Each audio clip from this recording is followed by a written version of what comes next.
Hey everyone, and welcome back to Better Together. This is the podcast that shares the stories, the lessons, and the practical advice from founders and leaders that can help you improve your business. I'm your host, Shawn Sundsvold, along with my partner in business and in life, Kelly Sundsvold. Today's guests are people who aren't just building businesses, they're rethinking how they're built. Caleb Zimmerman and Katie Sandquist are holding company entrepreneurs focused on what they call building overnight decades by bringing together the right people, systems, and strategy to accelerate long-term success. They currently lead and invest in ventures like the Stable Company, Turndown, and Channel Companion. All these are designed to help businesses grow with intention in today's rapidly evolving landscape. Now, before this chapter, they spent years in the SaaS world, helping build and scale multiple bootstrap companies to successful exits. But along the way, Caleb and Katie saw a pattern. Great companies being built only to lose what made them special after acquisition. That experience shaped a new vision, building companies designed to last, not just sell. Now they apply that philosophy in the AI era, partnering with founders, business building systems at scale, and creating businesses that prioritize both performance and people. Their simple motto: we build businesses that allow people to have the freedom to do meaningful work. So, Caleb and Katie, welcome to today's show. Hi, thanks for having us. Yeah, I was really excited to have both of you here. I think when there's a couple more people involved, it always makes for really fun conversation, right? To get just different perspectives of what happenings, and how one person views a founding story is different than another person views it, and the different challenges. So I'm really excited to dig into that with you guys today. So let's start where you guys are at right now. Give us a quick snapshot of, the three different companies that you've got: Stable Company, Turndown, and Channel Companion. Tell us kind of in a, brief 2-minute thing, how they all fit together. Yeah. So we exited kind of the last software company that Katie and I were part of in 2023. And I kind of went on this journey of self-discovery. Katie moved to New York. And we said, okay, what does this look like to do business differently? And so really, all of these things have evolved out of just our desire of building companies that we can free people to do meaningful work. So Turndown is our media company. I have a really talented business partner who runs that, where we help businesses tell their story on YouTube. Boring B2B businesses that maybe wouldn't otherwise think of YouTube other than like Mr. Beast. How do they tell their story? And so that's what we do at Turndown. The Channel Companion is a really cool tech venture that we're working on right now, where we partnered with someone who's got deep expertise in an industry, but needed help kind of bringing the technology to life. And so he partnered with us to kind of really come around that and build that. And then really at the center of all of these is the Stable Company. And the Stable Company is kind of what we call like our forever company, that all our favorite people that we love to work with, that we never want to not work with again if they want to. We lure them in and we get them to stick around. But the Stable Company is how we're really building this philosophy and this mindset. So I'll let Katie dig into that a little bit more, but it's been an evolving strategy over the last couple of years, especially as AI is just continually reinventing the game. It feels like every other month. And so as tech people at heart, that's been something we've been really paying attention to. But yeah, that's like the very quick kind of overview of where we've been. But I think Katie can share a little bit more on the Stable Company, because she's actually leading that company as the CEO. Yeah. So at the Stable Company, we're really passionate about taking all that we've learned from the different business experiences that we've had and truly seeing work be done differently, being a place where people can understand their gifts and talents and every day get to bring those in meaningful ways and see how they can partner together with other people who have different gifts and talents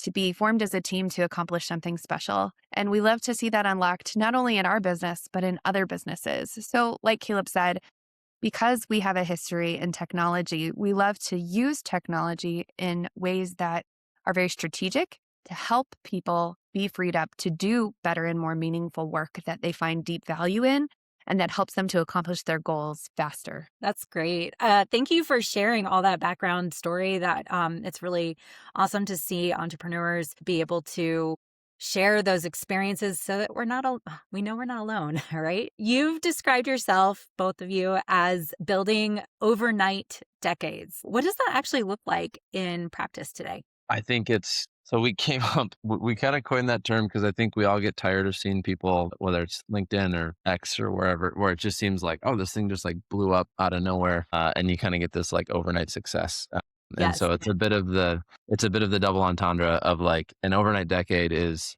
there's a decade of work that's gone into every overnight success. I think even like Instagram, and like the How I Built This podcast, I think Instagram is maybe the only one that truly like they backed into something that just blew up and in like a year they sold it for $1 billion. But most companies, there's 10 years of history or more that go into that. And so I know that was our experience, just that there was like 15, 20 years of toil. My dad loves to tell the story of how he remembers mowing the lawn and me following along behind him with my little bubble lawnmower as he was dreaming about all these things and what he was going to build. And then, 15 years later, I was working with him in the business. And he just would reflect often on how like crazy that was, that like, hey, he could never have dreamed in his wildest dreams that like we would have been working together still in the same tech company. And so building overnight decades it's just a fun way of honoring the work that it takes to build business, and that it's years and years and years compounded, and half of the battle is just sticking in the game and not just trying to just hit a home run every time. You got to have a long mindset in the way that you think about these things. Definitely. Definitely. Growing up, my dad was an entrepreneur as well. He was a stockbroker, but he had his own office and he did a lot with that. And so I kind of got that bug myself, watching him go throughout life and do that. So a lot of, definitely some relatable pieces to that and watching it, how do you watch a parent like do that? And I was never involved in that, but it would kind of set that stage for me in owning my own business. So kind of looking back a little bit and taking a step backwards, you're not just running one company, right? You've got multiple companies that you both are involved in, in this structure. So how do you guys think about that structurally, and that, you've got multiple companies you're managing and leading? How do you kind of keep up with that and keep it all organized? You want to talk about our operating system, Katie? Sure.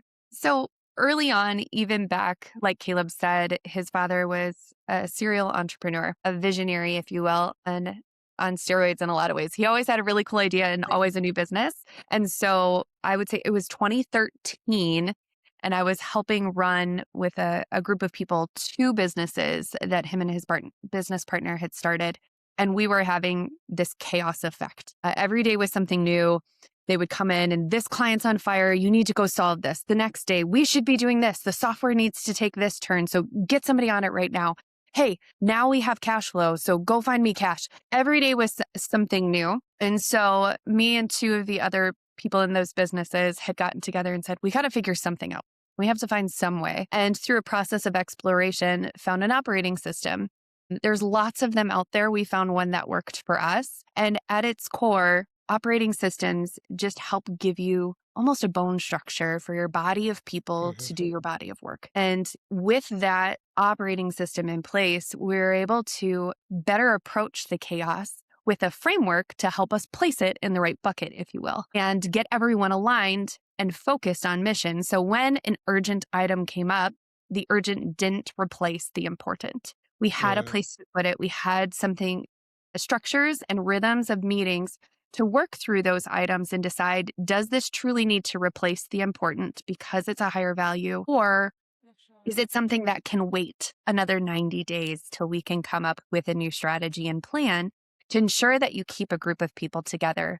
Because as we grew eventually to then 3 businesses and almost 100 team members, to keep everyone organized and aligned with 3 different missions, all headed towards one single arc of caring about care, you have to have intentionality in putting people to work and helping them see the bigger picture and that their work is meaningful. So today, we take that forward with us into our different business ventures. We think about the overarching value of building these businesses that last decades and freeing people up for meaningful work. How do we do that with different ventures? And then we keep very focused with that group and that business. So anytime we go into what we call our weekly team meetings, we're keeping that vision and mission of that particular venture very focused. And we have structures of types of meetings and how we think about that work that crosses all of those different businesses. So we're able to keep ourselves focused when we shift our focus to different businesses. And we're able to then keep on top of the work and keep them all moving. I think it's one of the hardest things right now. I bet a lot of other entrepreneurs are feeling this, especially if you're working on multiple projects or you're vibe code and stuff at night, is like you're constantly context switching or even jumping from like call to call. I'm sure you guys feel like you jump from a podcast to a client meeting to a this. Yeah. All of a sudden, I got to go to a doctor's appointment in the middle of the day. It's like, how do I like keep my head structured and keep it screwed on right. And so we try to do a lot to just help ourselves, like both by like recording all of our meetings. We upload those transcripts. We actually have a tool that we're building right now for ourselves that we're eventually going to start letting other companies use. But that essentially just takes your transcripts and turns it all into like, this is your operating system. Here's what you need to discuss. Here's what you need to focus on. And so it's like, it's just out in front of you thinking for you, because there's like so much of a mental load right now that it's really easy to get overwhelmed with that. Yeah.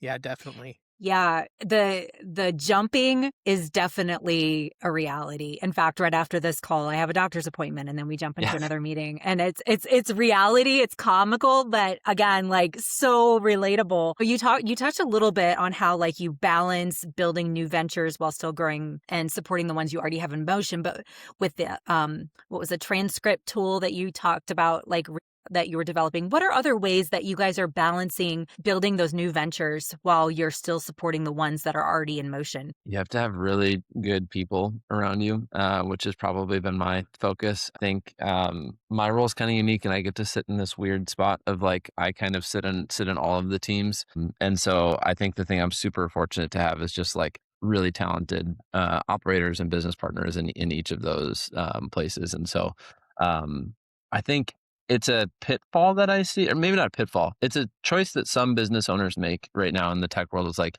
they just want to grow and scale with as few people as possible, because managing people is like, it's people are going to people. It's tough, you know. And like we had, you know, the last company was our biggest. We had scaled to like 65 people in just that one business, and you know, I had a team of like 25, and like that's a lot of people to figure out and to manage. But maybe I'm weird, but like I love actually trying to figure out how do I hire as many people as possible, because I think it's so fun, because I think every person has this unique skill set that they bring. And so I think that's one of the things we're particularly good at just in our businesses, is like finding the right people, figuring out how they fit in, and how does 1 + 1 equal 10 when you combine the right mix of people. And so without, you know, like I could go into specifics on that, but like that truly is it, is that it's like we have really incredible people that we work with that make it easy to do that.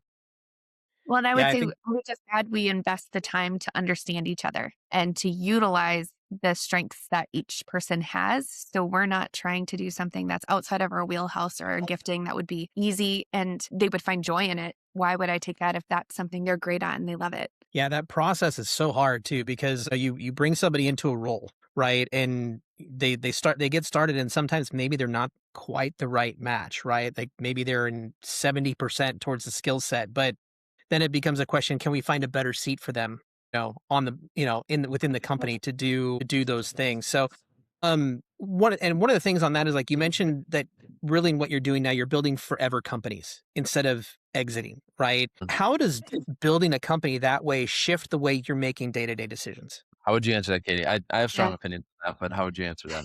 I would say it deeply affects the decisions you're making and how you align people to the ultimate vision and mission. One of the things we practice is always keeping a vision board out in front of you, a picture of what you want it to look like in the future, so that when you sit down and you're actually making decisions, it's right in front of your face to say, does this support what we said we wanted to do? Are we taking action with intention to the North Star that we have out there? And can we keep integrity with our people when we say, this is the decision we've made, and they hold us accountable to, this is what you said we were heading towards, this is what we believed we were building.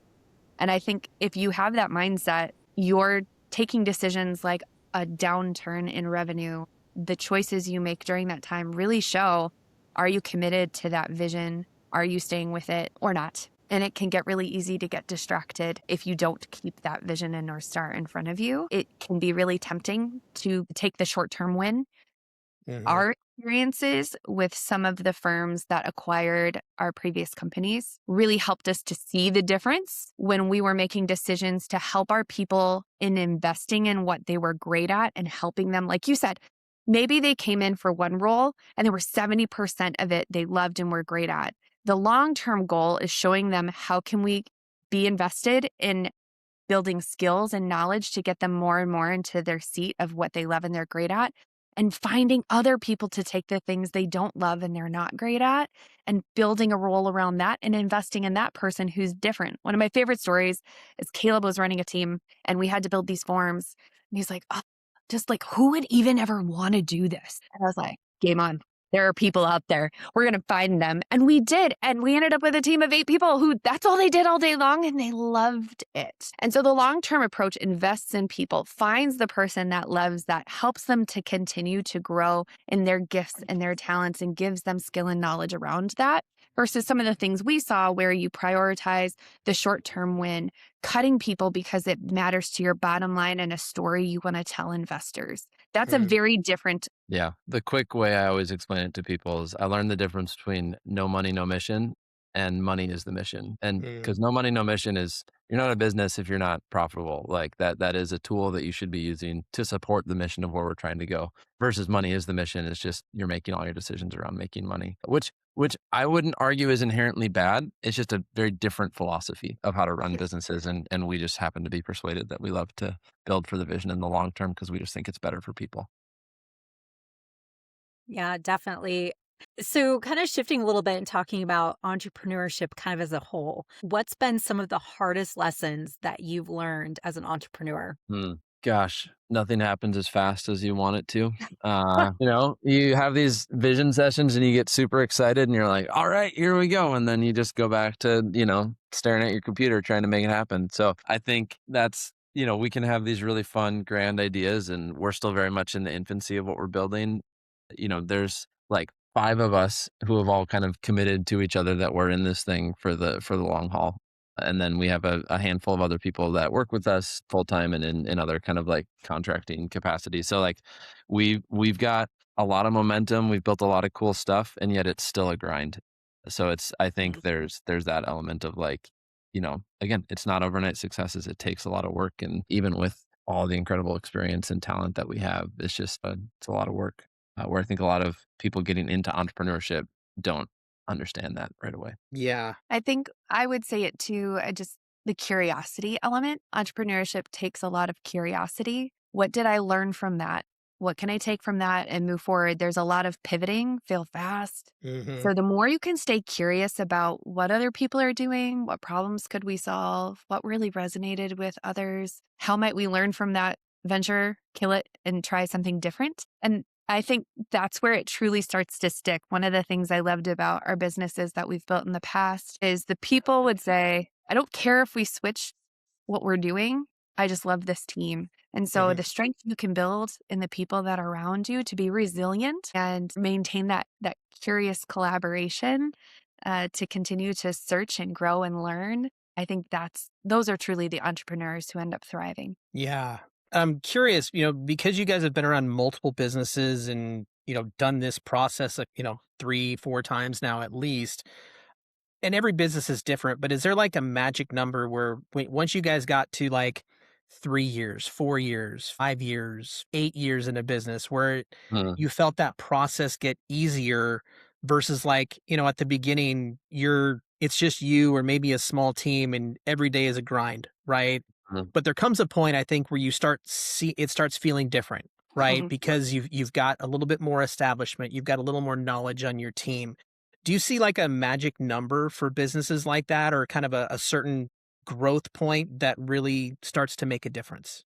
My quick rule of thumb is 18 months that it takes, because it takes about a year for you to just figure out what the heck you're doing and get your name out there and get in front of the right people. And then there's another 6 months for the people you talked to a year ago to come back and be like, hey, you're still doing that thing? I need it now. Because I think that's the other thing is you think you go start this incredible thing, but not everyone they don't need the solution to that problem like right in that moment. And so I think that's like that 18-month, from like a time standpoint, if you can stay in it that long, you'll have a pretty good sense of like, this is going to work or not going to work.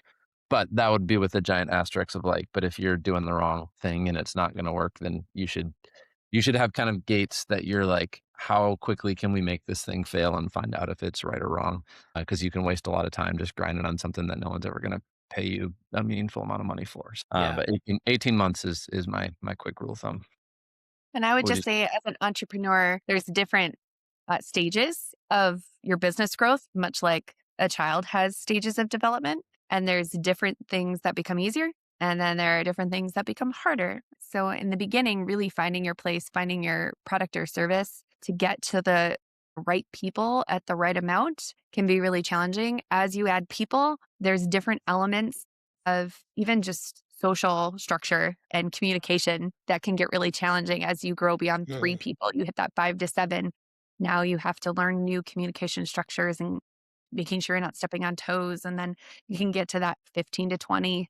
And then once you really get to that 50 mark, now you're in a whole different social space that necessarily know you as an owner as closely anymore. So there's just different things that become easier and different things that become harder. Yeah. First, so we have a lot of business owners, entrepreneurs, people starting out, people really experienced listening to this podcast and as our audience. For someone who's just starting out, what do you think they're overcomplicating right now? I think you can spend a lot of time, sharpening the axe is how I've heard someone else talk about it. But like you can spend a lot of time sharpening the axe versus just chopping trees down, which is like just get out and sell and talk about it. And I think that is, I mean, I've even relearned this in the last 18 months is like, I can spend a lot of time like working with my AI tools that tell me every one of my ideas is incredible. But until I get out there and actually talk to people and say like, Yeah. hey, would you use this or would you not use this? Do you like that? Do you not like that? Like, could I do this or could I do like that's where all the learning happens. And so you have to get out and talk to people. And if you don't, I think there's very few businesses that are actually successful where you can just sit on your computer and just vibe code it away and you never have to pick up the phone or hop on a Right. call and actually talk to Yeah. someone. So Right. even like I got the chance to work with Wes Bush. He runs productled.com, which is a really cool resource if you're starting kind of in the software space. But he even says like he's the product led guy who's like your product should sell itself. You shouldn't have to talk to anyone. He's like, but you should talk to your first 100 customers because you're going to learn more in that like first 100 that sets the stage for the rest of it. So you have to pick up the phone and talk to people, and you don't have to have it perfect. People are so gracious. Like if you're just like, hey, this is like, this is where I'm at right now. I'm looking for feedback or would you, whatever. Just like be an open book and people, I think, really respect that. And if they don't, and there'll be some who they're like, this sucks. I would never, whatever. Just water off the back. You just got to keep going. You got to have really thick skin as an entrepreneur, but you just got to get out and Yeah. talk to people. Yeah, that process of refining your idea through testing it with others, and you get better about talking about it every time you iterate it to someone new. And I always admired that about my previous visionary. He would talk to people, and by the time it came back around to me, I was like, whoa, that changed. What happened? Well, I talked to so-and-so who helped me think that through. And then they brought up a good point, right? That idea really gets refined as you talk to more people, the collaborative knowledge of the whole. Yeah. Yeah. Man, such wise thoughts. Something I'm curious of too, because I think we're all in this, right? We've all been small business leaders. We've all grown businesses to some level. For leaders who are like maybe feel stuck in the weeds of their business, right? And I know we've all been there. Where should they start to start getting out of the weeds? And I know that's a hard one because every business is different and every leader is different in how much they're willing to sometimes let go of. But, what are a couple places that maybe they can start getting out of the weeds and delegating off some information, some work? I'll just say this is what Katie is a master at. So I'm gonna defer to her, but this is what she's incredible at. Goodness. Okay. So if they're just starting, is that your question? It can be like a growing business, right? I mean, when somebody's starting out, it's one thing, but when they're 2 or 3 years in and they're still holding on to things that maybe they shouldn't be, like what can they do and how can they start getting out of the weeds in those situations? I'm imagining that visionary CEO or founder who's got like, you've got a handful of team members, you're maybe at like 3 to 10 people, but like you are the linchpin for everything in your business. Yeah. Right? Like that kind of person. Yeah. Okay. So I always talk about first and foremost holding time and space to think about working on the business versus in the business. And you need to be very protective of the time and space, however that looks for you, because different personalities, different flavors need different ways. So I personally love going to a coffee shop where there's lots of external background noise, and then I can actually quiet it out and focus in on my own thoughts, which seems counterintuitive to others. So find your space in your place, but you have to protect that to think about working on your business. And once you have that perspective and that time away, you have to get real with yourself about what do I love and I'm great at? It brings the most value to the business. And what activities am I holding on to that bring the least amount of value to the business? Who's really great at that? And how can I engage them to begin to take those things on?